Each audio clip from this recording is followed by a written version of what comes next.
people that I love and trust, and I can sense this in myself, constantly give me feedback that I'm too hard on myself. And as I think more about what's causing it, I know that it's fear-based, and I'm wondering what role fear should have in my guidance system and when it's helpful and when it's overwhelming me. Well, first we want to say that all of your emotions are helpful, because without them, you can't feel when you're in sync with who you really are and what you really want or not. Your emotions are your way that you can know what vibrational frequency you've got going on and how it relates to what you're asking for. You see, if you hadn't lived life and evolved vibrationally, then there would be no gap for you to want to close. Another way of saying it is, if your inner being weren't so sure of how wonderful you are, you would never feel negative emotion. When you're hard on yourself, the reason that it feels so bad is because your inner being is appreciating you so much, which might make you want to say, hey, inner being, stop loving me so much, because when I don't measure up to the love that you have for me, I feel awful. So my being hard on me is because you're so not hard on me or so good to me. That's a good way to look at that, isn't it? Yeah. So, for example, I'm in a transition period in my life. And everyone is, all the time, every day. Very good. No exception. I feel like I'm trying to be open to, I'm looking for my hell yes. And I'm trying to let it come to me. But we had this conversation earlier. A hell yes doesn't come. You know what he's talking about?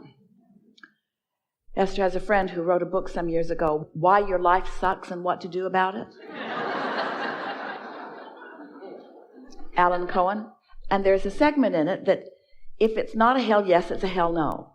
And what he was actually saying is what we're now saying about the receptive mode. Rather than taking action to try to fix something that's broken, which is receiving inspiration from the receptive mode of vulnerability or overwhelmment or something else, wait until you're tuned in, tapped in, turned on, and really feeling good. And then when it feels like yes, then you know that the inspired action or the inspired idea or the inspired behavior is going to be beneficial to you.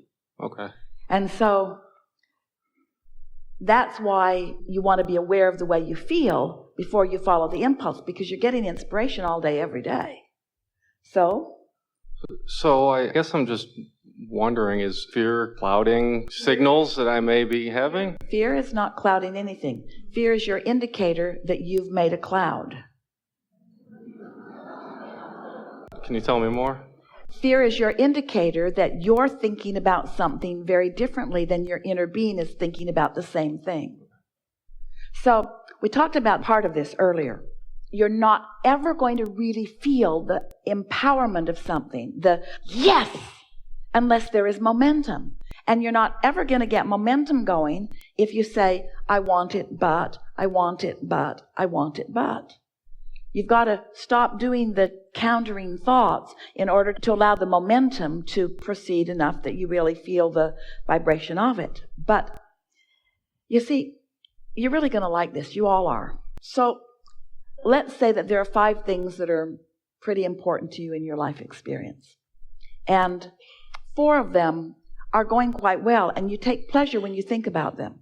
Let's say you're enjoying a particular relationship, or you're enjoying a particular hobby, or you're enjoying a particular interest in something, or a particular person. They're just things that are working well for you. And then there are a few things that aren't going the way you really want them to. So as you focus upon those things, they are different subjects, but they all feel good. As you focus upon this that feels good, and this that feels good, and this that feels good, you assume a vibrational posture that feels good, which means the subjects that haven't been feeling so good will have to begin to cooperate with the output that you are mostly outputting. It really is simple. Just find the things that feel good and focus on them, or take a nap.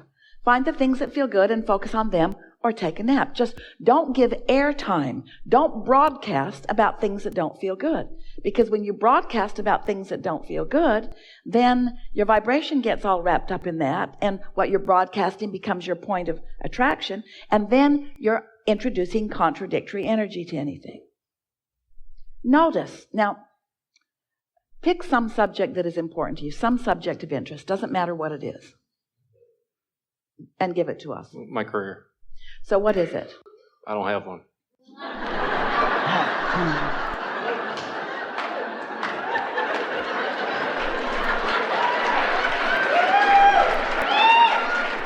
So you just did exactly the opposite of what that whole long story was all about. So, didn't you? Yeah. So that's something that isn't the way you want it to be. Pick some subject that is the way you want it to be, something that interests you, something that you don't have any resistance or not much resistance about. My wife. All right.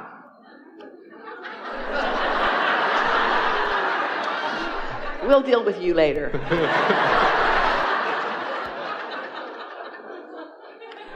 What is it about your wife that is easy for you to find something nice to think about? She instills confidence in me. So she appreciates you. Yeah, she appreciates So me. she holds you as her object of attention and flows positive energy all over you, and as long as she's doing that, you feel pretty good. Yeah. All right.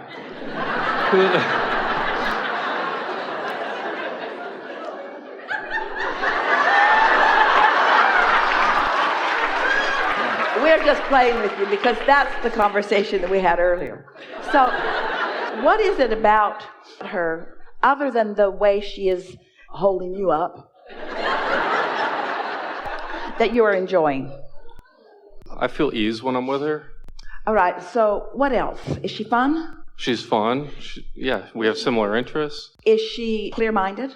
Yes. What kind of similar interests? While she's here with me today. Anything else? We love traveling together. We enjoy going out and eating together. All right, so you feel kind of how that goes. And even though you're together, right now, that's far from a hell yes. Right. We know at one time it was a hell yes. Mm-hmm. And we're not saying that it cannot be. And we're not even saying that there's any reason to worry about it in any way, shape, or form. We're just saying right now, the energy that you are presenting about it is sort of limp and sort of objective. So now, let's take that subject, which is an easy subject to do this with, and let's turn it into a hell yes. Let's get some momentum going about it.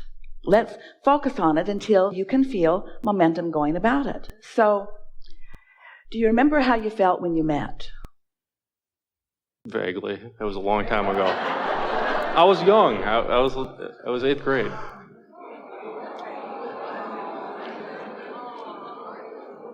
Do you remember having any interest whatsoever in this person? Yes.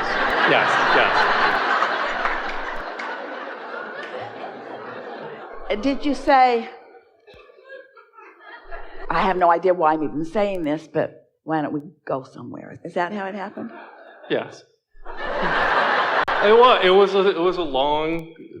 We were friends before we were lovers. All right. So here we are. We're fast forward all this way. Okay. You have this relationship with this wonderful person, and like almost everything in your life, you're feeling pretty limp about it. Mm-hmm. And the reason that you're feeling pretty limp about it is not because you don't have keen interest, and not because this isn't an important subject, but because you, like almost everybody else, to one degree or another, you've got this thing going where you think this and you think this and you think this and you think this and you think this and you think this. Or you think about something you want and something you don't want and something you want and something you don't want, so you don't allow the energy to begin to move. So we're going to stand in your shoes, and we're going to focus upon this person, and we're going to focus upon my, meaning you, relationship with this person, and we're going to do it with the singular intent of taking a subject that is rather resistance-free in the scope of human events. And therefore, it's something that has really good odds of the energy increasing about it. And we're going to focus in a way that you can actually feel the energy shift and the momentum ensue and the feeling of enthusiasm come. So, there are so many people on this planet and so many people that are interacting with one another. And I have a lot of relationships with a lot of people, but the person that is most significant in my life is, what's her name? Meredith. The person who's most significant in my life is Meredith. Meredith matters to me for so many reasons, some of them indefinable. I have this sense that long before I even knew Meredith, that I was living life, I was having experiences with other people, and I was identifying for myself the things that were important to me.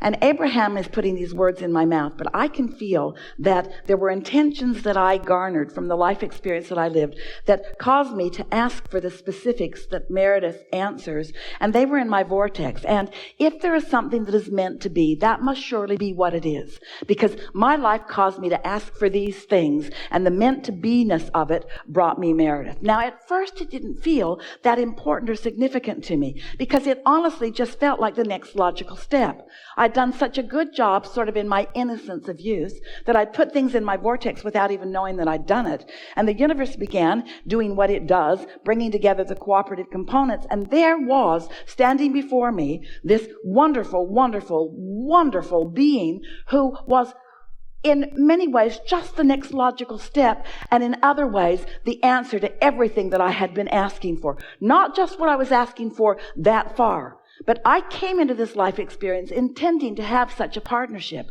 And so there was momentum in my vortex even before I got here, even before I started having the experience that caused me to put Meredith in my vortex. So long before I even got into this physical body, I now believe that the components that Meredith were in my vortex. And so this next logical step just happened to me. As the next logical step happened, I began to realize that there is so much more for me to discover. Because while it was the next logical step, because of the life that we began to live together, we began putting more and more and more into the vortex. And this Meredith is the most cooperative component. It is the meant to be-ness of all meant to be-ness, because she puts up with my placidness. She puts up with my limpness. She puts up with my beingness. She is a sort of unconditional lover in the sense that she must feel the meant to be-ness of this also. Is it possible that the two of us have come into this life experience with so many things that we've intended, and that we are satisfying those things in one another so powerfully and so step by step that we continue to find harmony that the friction isn't such that it makes me ask for big things, but the harmony and compatibility is such that it just keeps being the next logical step and the next logical step? I can't think of anyone with whom I could be moving and growing and becoming and evolving, that we could be step by step, pace by pace, assisting one another in the way that we are. I am so exhilarated about being in this time-space reality, discovering who I am with a partner like Meredith at my side. Now that's momentum, you see. Don't you feel that? Don't you feel that? And don't you know it? I do. Wasn't everything that we said exactly what you know? Yes. So the thing that you're being hard on yourself about is about being so often in alignment, but you're mad at yourself for not asking for more than just the next logical step. Maybe you are someone who's not letting your life get so out of alignment that you're asking for big things. Maybe your rockets of desires aren't coming from great lack or need. Maybe you are in tune enough that the next logical step is serving you extremely well. We'd say so. Don't compare yourself to what others are doing. Would you say that you are most often happy or sad? Happy. Would you say that you're most often centered or frazzled? Centered. Would you say that you are most often pleasant or unpleasant? I think pleasant. Would you say that you are more often optimistic or pessimistic? Pessimistic. About what? I think in general, my initial inkling is often upstream thoughts. But how does that square with the first questions that we ask you? We think that there's something from some strong influence in your experience that's caused you to doubt yourself. Mm-hmm. And we just want to point out to you how illogical that is when things are working out so well for you. And we think it's a misunderstanding of how the laws of the universe work. We think it's a misunderstanding that a lot of you picked up along your physical trail that says you should be paying a price and you don't feel like you are. You should be suffering and struggling and you don't think you are. And so because you're not paying the price of misery and unhappiness, you don't expect the results that others have promised will come from misery and unhappiness.